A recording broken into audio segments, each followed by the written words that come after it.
My topic of discussion will be focusing on the role of youth leagues, of political parties. I'm not a political scientist per se, but my interests are mainly youth development with special interest in research and sustainable development. So this is essentially something that can be translated to many other civil society entities. I deliberately chose political parties because I picked through many research gatherings that once we get to the solutions, then the problem is we are not the politicians.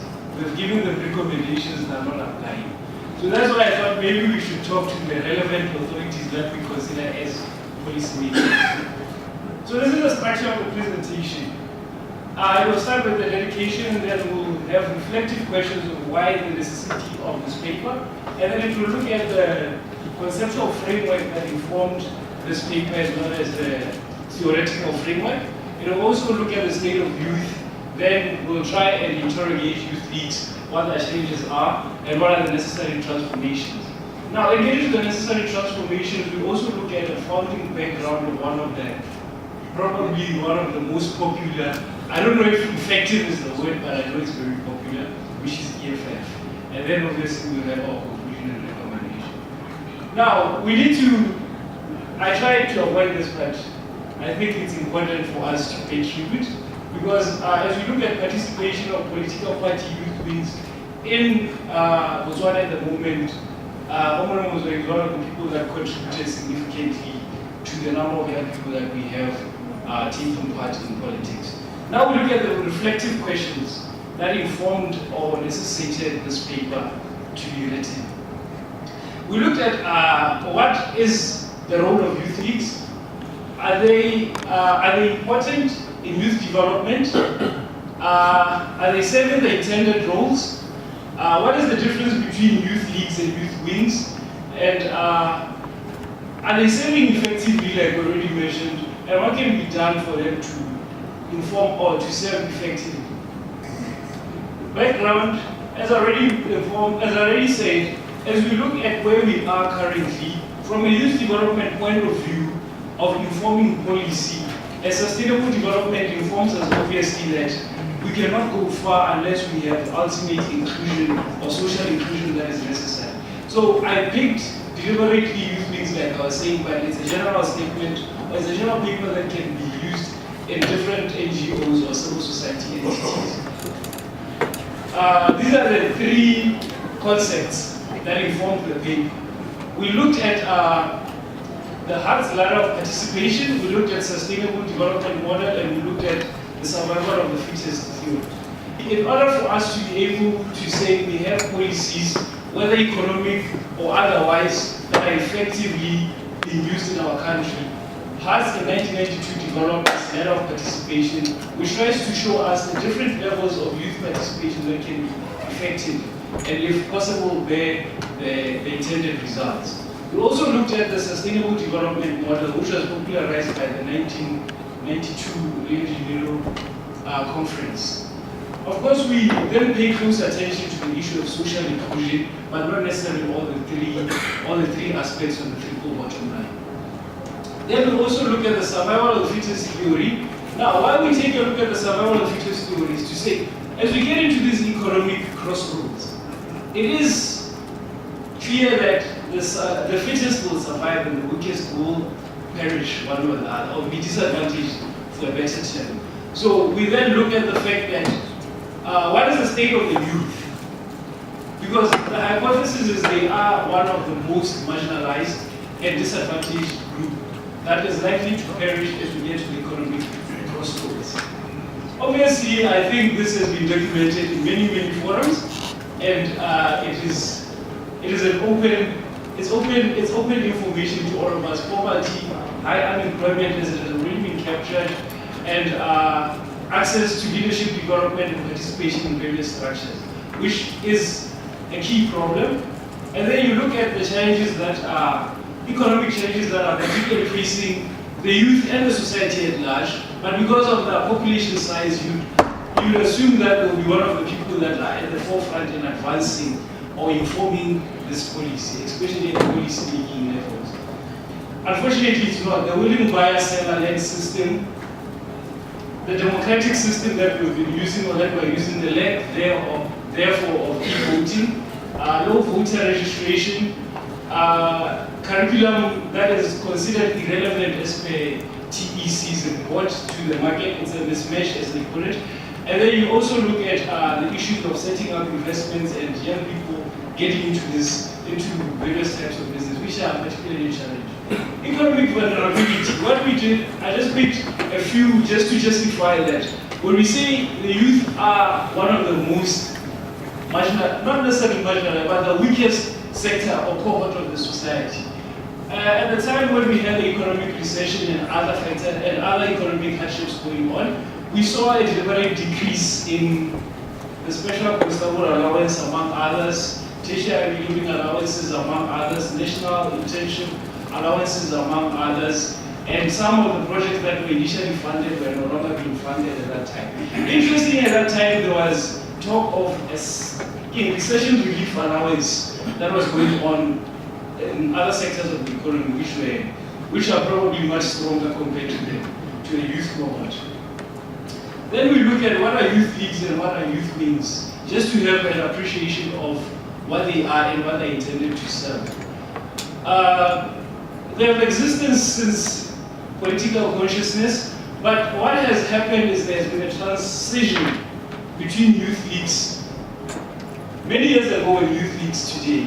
Many years ago, youth leagues were mainly worried or focused on arms in defiance struggles and your military tactics that were then important based on the economic and political landscape of that time. But currently, youth leagues have now transformed into more of policy-related roles, but not throwing away the usual roles of singing in choirs and cheerleading, which are most people have. Now, we then look at, these pictures are just to show the transition that is currently ongoing in terms of countries that have managed to reach social inclusion based on youth participation, particularly through the youth leagues. So you can see that at times it was more about protest mostly, but even today it's still about, but you still have them now sitting in tables where they discuss key policy-related matters. What is happening with our youth leagues in Botswana? They have been in existence since 1960. That is BPP, which is Botswana Political Party, and one of the best youth leagues at that time, which were considered to be very radical. That was the role at that time. Well, currently, every political party, as per the constitution, has provision for youth league. But obviously, it's not every one of them that is making sure that these structures are in existence. For instance, BPP and MELS do no longer have those structures despite the parties existing. So it ultimately says a lot as to their perception or the running of the movement in terms of the policies that are related to youth development. Then you look at, okay, you have your mainstream political parties that do have youth leagues existing. They do have them existing, yes, and there is a debate that is ongoing as to is there a youth league or is there a youth wing. But fortunately, as I was doing the literature review, BCP constitution helped us to just say, okay, moving forward, let's just use one word. Because section 8.72 of the constitution says, okay, we call it a youth wing, but in essence we call it a youth league, but in essence it's a youth wing. So all of them are similar in structure and they all abide by the AU definition of youth. The maximum age entry or the maximum age exit is 35 years, as can be stated. In terms of structure, they're all the same and they follow the same template, but the difference is BMD has tried to come up with what you call a Department of Youth, which has a national policy director. But in essence, you find that the person serves the same role as your conventional political officer in other movements. What are the challenges that are there? These are the challenges that we realize that are visible in our political parties. You have a challenge of these structures are no longer serving. People are elected, but well, they just serve your cheerleading role and your choir-related roles and do not necessarily play a big role in terms of informing policy for these movements.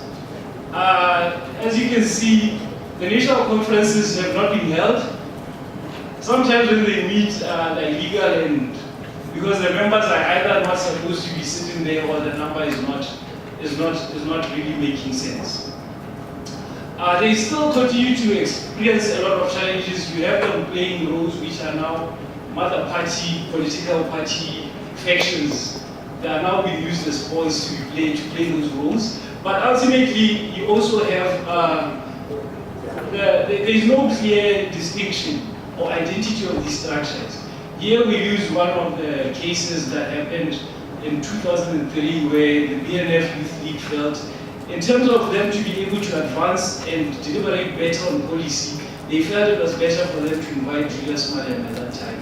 But then the mother party felt, no, Julius Malema was not relevant in terms of their policy. So we picked this deliberately because it then shows the mismatch, which highlights the lack of independence in terms of these young people being able to come up with viable policy that is meant to help us contribute to the economy.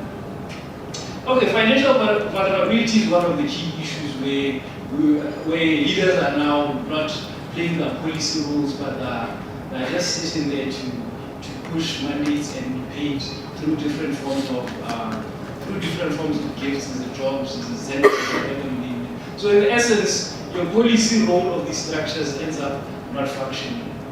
Yeah, like we looked at the Hart's ladder of participation. You find that majority of these are just set up to make the organization look progressive. It's not only political movements, as I already said. If the same analysis could be done with various civil society entities, you might find that, or you are definitely going to find that it's a decoration and it's a fashionable thing to do. But in essence, the roles are not being played in those areas. Then we look at the failures, of course, of the structures not being able to produce party leadership. One of the roles is, if they are in the structures, if they are really effective, they should be able to see leaders from these political parties moving into party leadership. But unfortunately, since BPP, Molabisi is the only member that has served in the Youth League in his entire life. The BDP has never been led by a former youth activist or youth league product. We find that even when they try for positions day after, they are not able to reach those positions, which shows that there is a serious problem in terms of these structures serving the intended purposes. Yeah, lack of training are also part of the key issues. Now, these are problems that are not necessarily reflective in Botswana alone. These are problems that are reflective in different countries that have the same structures and live in a democratic setup. A classic case of where we highlight that youth leads need to introspect in order to be able to inform policy in today's age and times is the EFF background. Of course, like we say, the 23rd National Congress that was held in 2008 led to the breakup between the Youth League and the Mother Party, where the resolutions that were taken by the Youth Leagues, which were economic and democracy-related resolutions such as land distribution and overthrowing of what they termed, I'm not saying it, but what they termed the puppet regime of Botswana. So those were the problems that they came up in terms of policy and resolution, but they ended up having an outfall with the Mother Party. But this I picked not necessarily to highlight the puppet regime, but to highlight that there is a clear constitutional problem between these two structures. Now, the key problem with having such a structure is it does not allow young people to be able to inform and influence policy. Is it economic or is it democracy related? Now, of course, like I already said, it was a breakaway from the ANC based on the shortfalls of the party and the Youth League in terms of their constitution. When we were writing this paper earlier this year, the same movement was formed on the same ideals and principles in Namibia, which were also attesting and saying the same challenges that you have as youth in your different party structures is the same problems that we have. Maybe it's time we try the same model. The main reason why I left a blank area somewhere there is to say we don't know where it's going. Maybe it's going, definitely it's going, we don't know where it's going, but it will end up somewhere as soon as young people continue to realize that element. Conclusion is there is a huge discrepancy between youth needs, what they're supposed to be doing and what they're currently doing. This discrepancy is propelled by factors such as the legal standing, the apathy, other party political factions, and the financial vulnerability of these youth leaders. And the institutionalization of these structures is a problem as they end up being just relegated to shareholders and senior employers. But the important thing, like Honorable Chair has said, is where are we going? We do have these problems and we have heard of them, and now what's the next thing? Now, there is what we call an inter-party youth platform, which has been developed in many progressive African countries that have managed to include youth in the decision-making processes, such as Nigeria, such as Ghana, such as Uganda. Now, this is a model that is set up, not necessarily by the political parties themselves, but it's set up by civil society that has interest in ensuring that there is sustainable policy formulation that is ongoing. So they group young people from different youth leagues and deliberate on policy so that they can be able to advance this policy in a more recognized manner that is through the youth party structure. So even if you are not listened to wherever you are housed, but at least in that structure, your interest can be aired freely without any problem. But a deliberate action has to be taken to move youth leagues from cheerleaders and bring them into main party or into mainstream party activities, which is very much crucial.